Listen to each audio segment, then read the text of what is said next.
тэгээд CPI одоо өдрүүдээр хэрхэн арилжах юм бэ? Хэрхэн мөнгө хийх юм бэ гэвэл.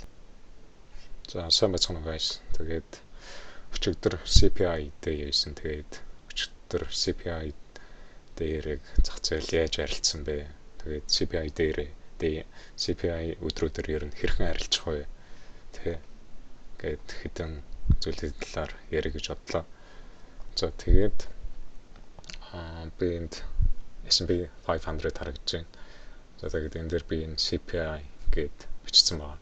За энэ бол 830 гээд CPI нэгдээд ерөөсөн ганц л candle юм тийм үү. За тэгээд энэ ганц candle маань өөрөө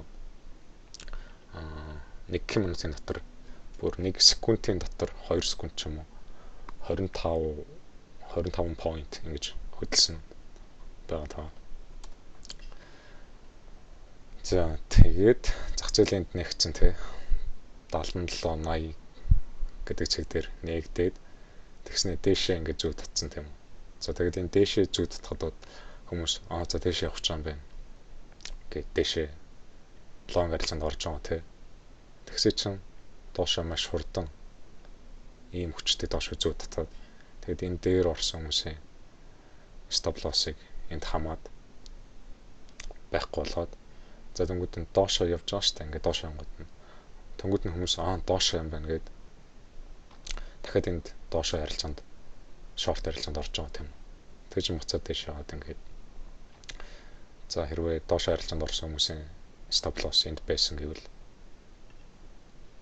энэ stop loss ингээд шорт арилжаанд орсон хүмүүс ингээд байхгүй болгож байгаа.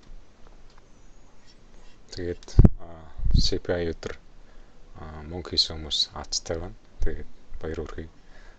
Тэгээд алдсан хүмүүс нь харамсалтай байна. За тэгээд CPI дээр онгоход ингэж арилжаад тэгснэ зах зээл дэше явсан те. Дэше яваад 77.93 хүртэл арилжаад тэгээд эндээс 9.30 гээд Нью-Йорк нэгдэж байгаа тийм үү. За тэгээд би Нью-Йорк нэгдэхэд ямар тамхтай байсан бэ гэхэд зах зээлийг ерөөхдөө юу гэж одоо харж ирсэн бэ гэвэл за би CPI лоо эхлээд арилжих магадaltaй. За тэгээд би 2 цагийг харж байна гэж хэлсэн. 77.97 тэгээд CPI лоо цаг буюу 77.60 25 лөө арилжих магадaltaй эхлээд CPI лоо арилжна гэж би хэлсэн байна. За тэгээд ингээд би пост оруулсан. Одоо S&P 77.97 77.60 25 өнөөдрийн гол 2 price level тэгээд эхлээд CPI лоо буюу 77.60 25 лоо арилжих магадaltaй гэж харж байна. За тэгээд энд зураг оруулсан. Тэгээд энд ингээд арилжсан байна. За тэгтээ CPI-аар мөнгө олсон хүмүүс өөрсдөөсөө нэг асуулт асуусаа гэж би хүсэж байна. За чи үнэхээр зах зээлийг яг хаашаа явахыг CPI-аар амар мэдээд ингээд тэр зүгт арилжаанд ороод арилжаач онсноо эсвэл зүгээр за аль нэг тийш хүн явж мэдэнтэй гэд ингээд одоо арилжаа хөөж ингэж олсон мөнгө тэ гэдгийг өөрөөсөө асуусаа гэж хүсэж байна.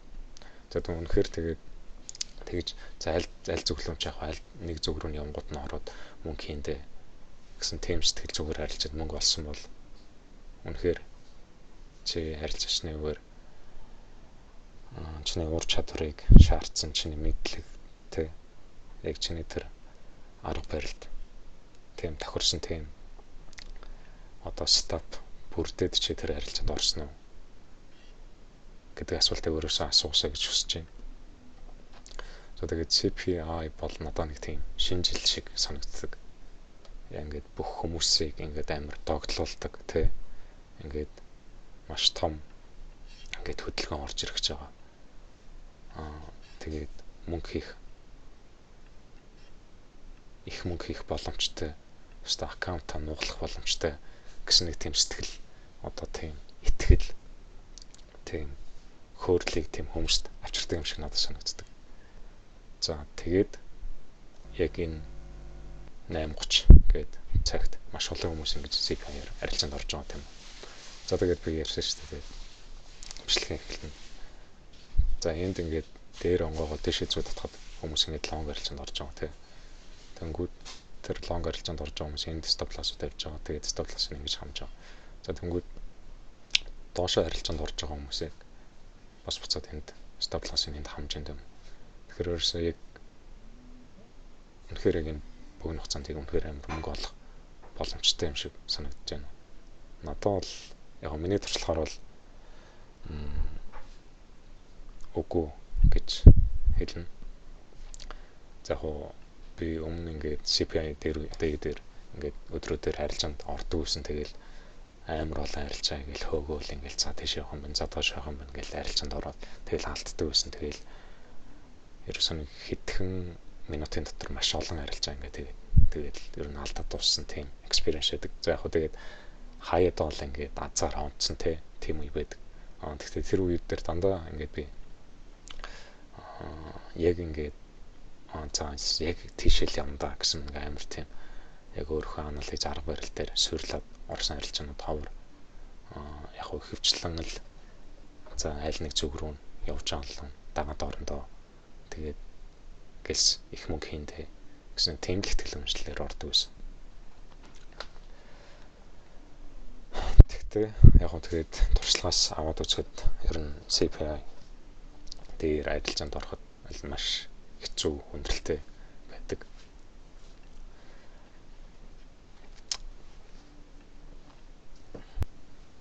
Тэгээд хэцүү гэдэг нь өчтөр арилжаанд орсон алдагдлаас хүмүүс бүгд өөрсдөө мэдэрсэн бах. Тэгээд өөрийн сэтгэл зүй тэгээд хөрөнгөөрөө аль алин гарна гэж мэдэрсэн бах гэж бодож байна. За тэгээд CPI makes my dream come true гэж байна шүү дээ. Тэгээд зүгээр ингээд миний мөрөөдлийг бодсон толгойч гээд яг тийм одоо сантагаас тэ хүмүүс бэлэг гуйж байгаа юм шиг нэг тийм итгэл үнэмшлэлээр ихэнх арилжаач төр нь бол арилжаанд ингэж ордог баг.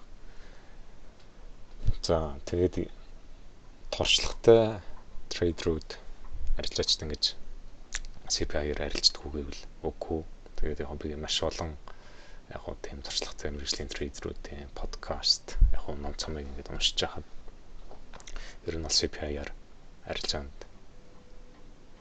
би ордог гэсэн нэг тийм одоо тийм мэргэжлийн трейдер тэгж хэлж байгааг бол би сонсч байгаагүй.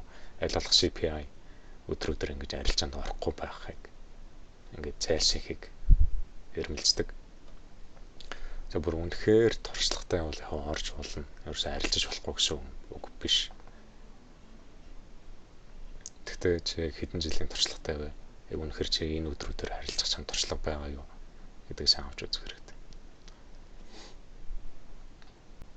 Яг би өмнө CPI өдрөдөр арилжаанд ордог байхдаа яг CPI одоо мэргэжлийн арилжаачтай трейдерүүд CPI-аар арилжах хэрэггүй. Ер нь бол хол авах хэрэгтэй гэж хэлхийг сонсож уншиж ирсэн боловч яг тухайн үед зүгээр л ингээд нэг тийм ингээд арилжаанд орчдөг л байсан. Ингээд тухайн зүйлийг мэдчихэж байгаа мөртлөө ингээд яг биеэрээ туршиж ингээд туршлага ингээд амсаагүй. Тэгээд дараа нь л яг тэгэл туршлага амсаал яг за үнэхээр л бүр юм байна. Тэгээд тэр хүмүүсийн хэлж байгаа нь үнэхээр үнэн юм байна. Ингээд өөрийн биеэр ингээд амсаад ингээд сэтгэл зүй болон эд хөрөнгөөр ингэж тийм алдагдал хүлээж ээж эцэст нь ингээд за окей үнэхээр л бүр арилжаад хэрэггүй юм байна гэдэг тийм туршлага сууж байгаа. Тэгээд нөгөө нэг тэнэг хүн өөрөө алдчихж ойлгодог. Тэгээ ухаантай хүн бол бусдын алднаас суралцдаг гэдэг шиг. Яг би бол та бүгдийг өөрөө алдхаасаа илүү яг бусдын алднаас суралцвал илүү тийм баг сэтгэл санаа болон мөнгөний охирол хамсаа болов гэж бодож байна. За тэгэхээр яг тэгээд арилжаад үүз тэгээд ямар ч арилжаач юм уусаа CPI-аар арилжахгүй байна гэж байхгүй бах. Тэгээ өөрхөн биеэр мэдрээд үзсэн бол бүр илүү тэрэн дээр ихэр туршлагатай болно тийм үү. CPI лавыг төрүүлж авна гэж бодоод яг хоо энэ хавцаа би арилжаанд орсон. За тэгтээ ингээд зах зээлийг шууд дардан явчаагүй. Тэгээд би жоохон нэг эрсдлээр стоп-лоссоо жоохон хурдан шахаад тэгээд яг өөрхөн таамаг маань зөв байсан боловч бас ингээд арилжаа нэг авчтаагүй. За тэгээд CPI day-г ерөөхдөө бол нэг тийм яг нэг л өдрийн одоо би энэ өдөр л амирх ашиг олно гэж хүлээж ер нь аваад байгаа юм шиг надад санагдтыг арилжаач. Гэхдээ яг тэгж хүлээж авах бүр ямар ч шаардлага байхгүй. Яг тэр сэтгэл зүйсэл болоод ингээд айгүй тийм агрессив арилжаа гээд алддаг юм шиг надад санагддаг.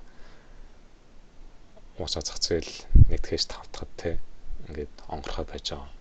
Тэгээ тэр өдрүүд чи бусад өдрүүд нь ашиг хийх боломжтой. Яагаад заавал бүр ийм их амар самлгаатай те хаашаа нь явах нь мэддэхгүй ийм өдөр заавал яг улаараа ашиг хийх гэж улаарна гэж тэмцдэг. Ямар ч утгагүй. Тэгэхээр яг зүгээр юу гэж дүнлэлтэн төрөх юм гээд ганц CPI дээр ингээд амар их мөнгө олоод ингээд хурдан баяжчихна гэж одоо арилжааг харах биш. Урт хугацаанд доктортой байдлаар одоо мөнгө олох чинь одоо бизнес гэж харуул их зүгээр гэж бодож байна. За тэгээд CPI дээр ингээд ерөөхдөө ингээд CPI-ийн дараа ингээд consolidation хөдөлгөөнтэй байсан. Тэгэл зах зээл ерөөхдөө ингээд яаж арилжааг харж байгаа ч тэгээд ингээд 9:30 нэгдснээс хойш ингээд дандаа ингээд consolidation хөдөлгөөнтэй. Яг нэг тийшээ ингээд хүчтэй явсан. Яг тренд болоод явсан хөдөлгөөн байна. Ерөөсөө байхгүй байгаа. Тэгэл тэр чигтээ ингээд consolidation хөдөлгөөн явсан ба. Тэгээд яг би бол за окей зах зээлийг за энэ high resistance буюу ингээд арилжахад яг хүндрэлтэй өдрүүдийн нэг юм байна гэд тэрийг таниад дахиж арилж аваагүй. Тэгээ болцсон. Тэгээ тэр шийдвэр маань зөв байсан.